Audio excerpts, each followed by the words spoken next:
नमस्कार दोस्तों, आज हम आपको लेके आए हैं बांदा डिस्ट्रिक्ट के एक ऐतिहासिक किले में जिसका नाम है भूरागढ़। इसके बारे में तथ्य ये है कि ये जो पहली स्वतंत्रता संग्राम हमारा 1857 में स्टार्ट हुआ था वो यहीं से हुआ था। देखिए, मैं आपको ओवरव्यू दे देता हूँ, उसके बाद मैं आपको इस किले के अंदर ले चलूँगा। मुझे लगता है कि यहाँ पे गवर्नमेंट का कोई ज़्यादा हस्तक्षेप नहीं है, ना ही इन्हें कोई सब्सिडी दी गई है जिससे इस किले का कुछ जीर्णोद्धार हो सके। अगर कोई अंदर मिलता है तो उनसे बात करेंगे और जानेंगे इस किले के बारे में और इसकी इस हालत के बारे में जो आज ऐसी नहीं होनी चाहिए। इसको थोड़ा और साफ़ सुथरा, सुंदर और थोड़ा सिक्योर होना चाहिए। चूँकि ये ऐतिहासिक किला है तो ये एक ऐतिहासिक धरोहर भी है। आगे देखते हैं, कोई मिलता है तो बात करते हैं। ये इस किले का शायद मेन गेट रहा होगा किसी समय। देखिए इसका साइज और इसकी हालत बड़ी। ये शायद इनका कभी आज के टाइम पे कोई भंडारा करने का। क्या नाम है आपका? मेरा नाम देव कुमार है। अच्छा, तो यहाँ पे कोई मतलब महंत संत भी रहते हैं? जी, विज्ञानानंद महाराज की मूर्त है ऊपर। जो अच्छा। 100 वर्ष पहले भजन किए हैं। अच्छा अच्छा। हाँ, बहुत सिद्ध राजाओं के ज़माने से। ये कौन सा एरिया है इस किले का? मेन गेट है? हाँ, मेन गेट है। अच्छा, देखिए दोस्तों, ये है मेन गेट और ये ऊपर अभी चलेंगे तो आपको दिखाएंगे कि यहाँ पे अंदर जाने का जीना भी है। ये बकरी है आनंद। और ये हमें दिखा रहे हैं यहाँ का। इनकी शिकायत है कि कई बार यहाँ पे लोग आते हैं, पूछते हैं, एक्सप्लोर करते हैं, लेकिन इन्हें शिकायत सरकार से भी है कि कोई सरकार इन्हें थोड़ा सहयोग करे। यहाँ पे पानी की व्यवस्था नहीं है, इनके रहने का भी कोई उचित साधन नहीं है। देखिए इनके बर्तन रखे हुए हैं, इसी में ये खाना पकाते हैं। यही है आपका खाना पीना? जी। इतना पुराना किला है, ऐतिहासिक किला है, सरकार को थोड़ा ध्यान देना चाहिए। जी। चलिए बाकी आगे बात करेंगे हम। यहाँ पे इन्होंने थोड़ा बागवानी कर रखी है और ये किले की ऊंची दीवारें हैं जिसके बीचों बीच ही आंगन बना हुआ है जहाँ पे सागौन के वृक्ष और कुछ नीम के हैं, अमरूद के हैं, आम के भी हैं। जी, जैसा कि देव कुमार जी ने बताया, यहाँ पे कई सारे पौधे भी इन्होंने लगा रखे हैं। चलिए आगे दूसरा पोर्शन दिखाइए। आइए। अब हम इसके किले के अंदर प्रवेश करेंगे। देखिए ये सीढ़ियाँ तो देखने से लगता है नहीं है, लेकिन दरवाज़ा जैसा कि आप देख रहे हैं थोड़ा सा कुछ 100 साल पुराना ही है। ये सीढ़ियाँ बनी तो पुराने टाइम की हैं, लेकिन इनका जीर्णोद्धार किया गया है ताकि आने जाने की सुविधा यहाँ से ऊपर बनी रहे और लोगों के फिसलने का या गिरने का कोई डर ना रहे। ये है महाराज जी विज्ञानंद जी का कक्ष। ये सिद्ध पुरुष हैं, बिल्कुल भगवान समझिए इनको। ये सिद्ध पुरुष हैं श्री इनकी श्री वजह से 108 किला बचा है ये। श्री विज्ञानंद जी महाराज। और मैं ज़रा दर्शन कर लेता हूँ। अच्छा।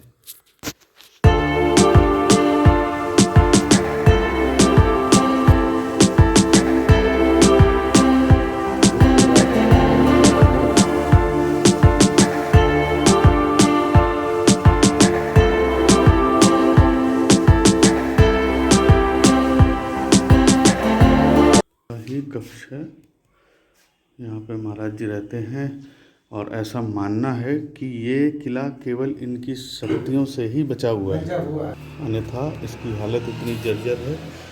देखिए कितना खूबसूरत बना हुआ है। हमारे यहाँ आर्किटेक्चर इतना ही सुंदर है कि कोई भी उससे कंपेयर नहीं किया जा सकता है। लेकिन आजकल मॉडर्न युग है और हमारी धरोहरों पर बने आर्किटेक्चर, कलाकृतियों की बहुत ज़्यादा समझ लोगों को नहीं है या समझना नहीं चाहते हैं मॉडर्नाइजेशन की वजह से। चलिए इसके बाद हम आगे चलते हैं ऊपर की तरफ। अब चलते हैं ऊपर इस किले के आगे भी देखते हैं।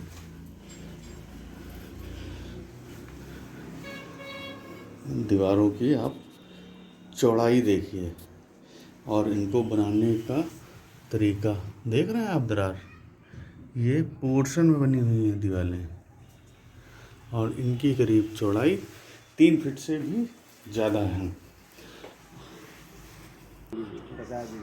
यहाँ पे नए तरीके से थोड़े से मंदिर पर काम कराया गया है और इस किले की बाहरी दीवारों को देखिए किस तरह से जर्जर हैं। ये थोड़ी रिस्की भी हैं। मुझे ऐसा लगता है कि अगर कभी बहुत पानी बरसे तो ये धीरे धीरे यहाँ से क्षय होती रहेंगी, यानी ब्रेक होकर टूटती रहेंगी। तो दोस्तों हम हैं अभी मेन गेट के ठीक ऊपर और यहाँ पे जो हम सामने मंदिर परिसर से फ़ोटो ले रहे थे वो इस जगह की है। यहाँ जाते हैं और देखते हैं कि यहाँ पे क्या है। आप लोग प्लीज़ अगर इस वीडियो को पहली बार देख रहे हैं तो आप मेरी बातों को गौर से सुनिए और देखने की कोशिश कीजिए कि हमारे यहाँ कितनी अच्छी सुंदर चीज़ें हैं जो आज भी बेसहारा किसी एक सहारे के इंतज़ार में अभी भी रुकी हुई हैं। एक ही यहाँ पे सज्जन हैं जो इसकी देख रेख करते हैं और सफाई करते हैं। देखिए हम ठीक एक तरफ आए तो एक तरफ की पोजीशन ये है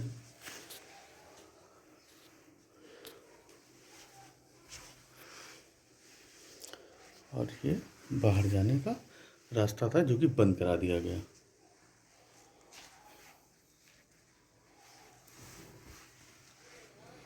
ये देखिए यहाँ पे भंडारे के लिए पहले कभी कुंड खोदा गया होगा।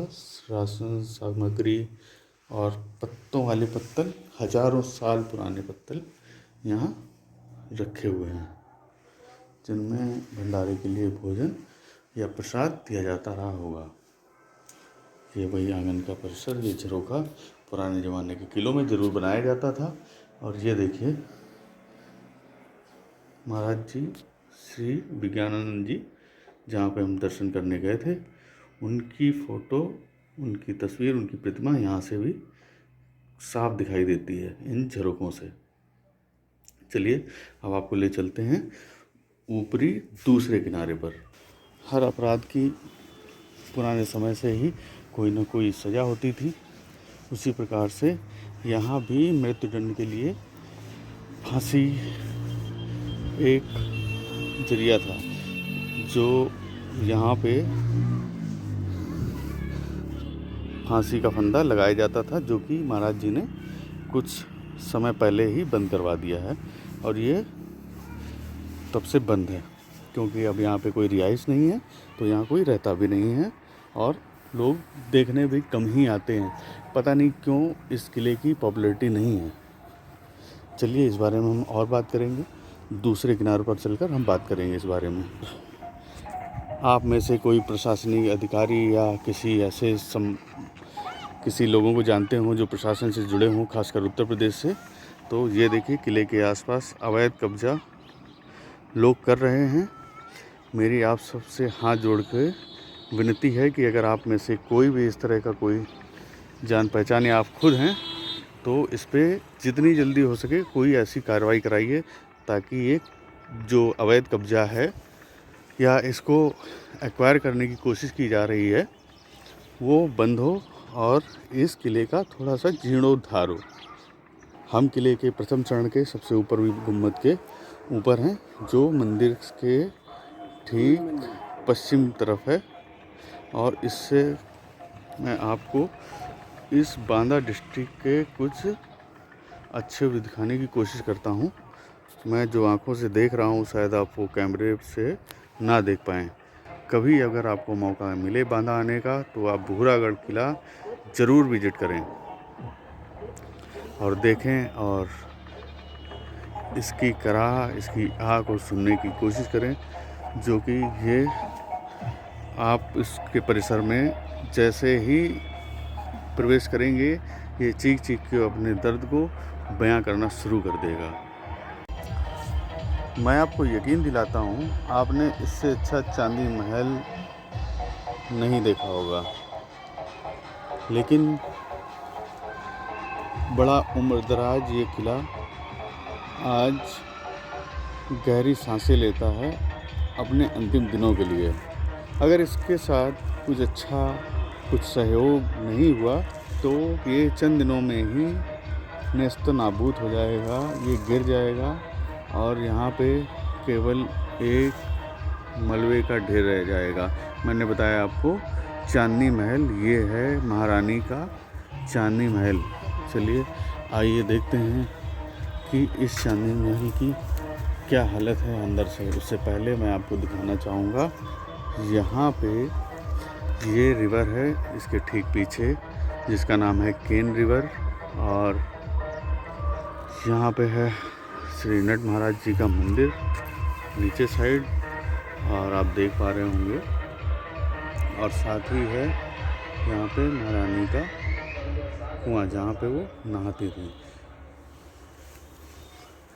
दुर्भाग्यवश हम इस किले का एक बड़ा पोर्शन नहीं देख पा रहे हैं, क्योंकि वहाँ पे जाने का कोई सही रास्ता नहीं है। मैं आपको दूर से ही दिखा देता हूँ।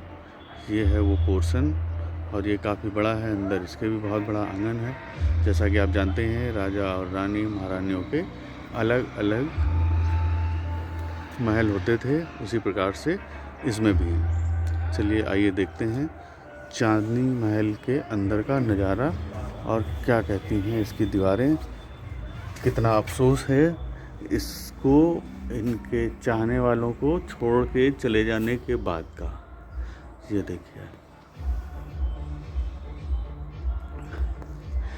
इस किले की एक एक ईंट इतनी जर्जर है कि ये कभी भी गिर जाएगा। बस इसे उम्मीद है कि कोई आकर इसे अपना ले और इसका जीर्णोद्धार कराना शुरू कर दे।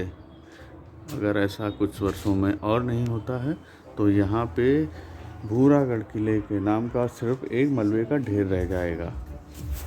भूरागढ़ किले का दूसरा पोर्शन, जिधर हमने आने की बात कही थी, यहाँ से आप देख सकते हैं कि इतनी बड़ी छत और पुराने टाइम के बने हुए ये कुछ बाहरी किनारे इस किले के। और इसके ठीक पीछे, जैसा कि आपने देखा होगा कि हमारे यहाँ हर ऐतिहासिक किले के पीछे कोई ना कोई बड़ी नदी होती है, वैसे ही ये बहुत पवित्र नदी है जिसका नाम केन है। ये पूर्वांचल क्षेत्र में ही बहती है। शाम को आरती दर्शन करते हैं और बोटिंग का भी लुत्फ़ उठाते हैं। हालांकि ये क्षेत्र जो आपको इस कैमरे से मैं दिखाने की कोशिश कर रहा हूँ, ये केवल बदरपुर, जिसको हम मोरंग भी कहते हैं, उसके खनन का इस्तेमाल हो रहा है। और एक आध लोग इस पार से उस पार भी जाते हैं घूमने के लिए। आप देखिए यहाँ नए और पुरानी जो सीढ़ियाँ हैं उनमें कितना अंतर है ऊपर जाने का। एक ये है नई सीढ़ी, और आपको दिखाते हैं पुरानी सीढ़ियों की हालत। ये हैं पुरानी सीढ़ियाँ। आप सोचिए कि यह किला कितना मजबूत है और कितना ही विशाल है, लेकिन इतने प्रभावशाली क्षेत्र में, पूर्वांचल के बांदा जैसे डिस्ट्रिक्ट में, ये ऐतिहासिक इमारत होते हुए भी इसकी कायाकल्प के लिए कोई भी आगे नहीं आता है। ना ही प्रशासनिक अधिकारी, ना ही यहाँ का पुलिस बल इसको सुरक्षा प्रदान करने में अपनी सहमति बताता है। अगर आप में से किसी को भी इस बारे में कोई भी मदद कर सकते हैं तो आप ज़रूर करिए, ताकि ये ऐतिहासिक धरोहर जीवित रहे और हमारी आने वाली जो पुश्तें हैं वो भी इसका दर्शन कर सकें और इसके इतिहास को जान सकें। इसके इतिहास के बारे में मैंने आपको बताया कि जो 1857 की क्रांति हुई थी वो यहीं से शुरू हुई थी, और इसका जो जीर्णोद्धार है वो भी 1746 में कराया गया था। यानी कि ये किला जो भूरागढ़ किला है, जो कि नाम बाद में पड़ा है यहाँ पे राजा। और मैं बताना चाहूँगा यहाँ के बारे में एक दंतकथा भी है, जो कि ये बताती है कि जो अज्ञातवास था पांडवों का, वो समय उन्होंने यहीं पे केन नदी के किनारे ही काटी गए, तो उसके कुछ प्रमाण भी मिलते हैं। हालांकि ये अगर सत्य भी हो तो कोई आश्चर्य नहीं है, क्योंकि अब आप देख ही रहे हैं कभी भी कहीं से भी हमारे पुरातन समय का इतिहास कहीं ना कहीं से उजागर हो ही आता है। हम बैठे हैं इस टाइम पे इस किले के बाहरी किनारे पर, जो कि पीछे की तरफ है, चांदनी महल जिसका क्षेत्र है, उसकी छत पर हैं। और केन नदी हमारी ठीक पीछे की दिशा में बह रही है। केन नदी हमारे ठीक सामने बह रही है। यहाँ पे देखिए कितनी जल्दी लोग यहाँ को जगह को एक्वायर करके अपना अधिकार जमाना चाहते हैं, और इस किले का जो भी इतिहास है वो ही मिटा देना चाहते हैं। ये देखिए पीछे का बाहरी छोर नदी की तरफ का कितना ऊंचा और कितना विशाल एक गुंबदनुमा पिलर है, जो कि इसकी सुरक्षा कितनी अच्छे से करता चला आया हुआ है। ये सारा आउटर है किले का, लेकिन आप कभी आएँ तो यहाँ पे ज़रूर ये विज़िट करें। ये बांदा डिस्ट्रिक्ट का बहुत ही फेमस है भूरालाल किला। ये है वो जगह जहाँ पे तोप रखी जाती थी, ताकि हम बाहर के दुश्मनों से सुरक्षित रख सकें अपने परिवार को, अपनी जनता को, राजघराने में रहने वाले लोगों को। एक यहाँ पे, और मैं एक दिखाता हूँ, वो एक वहाँ पे, दो जगह तोप इधर, और मैंने जो पीछे गुम्बद दिखाई थी एक वहाँ पे। ये इतना क्या कारण रहे कि ये किला इतना जर्जर है, इसकी देख रेख प्रशासन नहीं कर पाता है, ना ही कर पा रहा है, और ना ही कोई जवाब दे रहा है। ये रही राजा की बावली। जैसा कि अगर आप दिल्ली में रहते हैं या कहीं भी रहते हैं तो आपने देखी होगी, वहाँ उग्रसेन की बावली है, खारी बावली है। उसी तरह हर किले में राजाओं के स्नान के लिए बावलियाँ होती थी। वही बावली यहाँ भी है। देखिए इसकी हालत। ये एक समय में यहाँ पे इतना शुद्ध और साफ पानी हुआ करता था कि लोग पीते थे, लेकिन आज इसकी हालत बहुत ही ख़राब है। चलिए इसी के साथ मैं अपने वीडियो को डूबते सूरज के साथ समाप्त करता हूँ। और उगते सूरज के साथ नए वीडियो में मिलेंगे आपसे। तब तक के लिए नमस्कार। और आप जो भी मदद कर सकें इस किले के बारे में ज़रूर करिए। मेरा नाम है समीर श्रीवास्तव। आपसे मिलता हूँ अपने अगले वीडियो में। प्लीज़ अपना ध्यान रखिए और सुरक्षित रहिए। नमस्कार।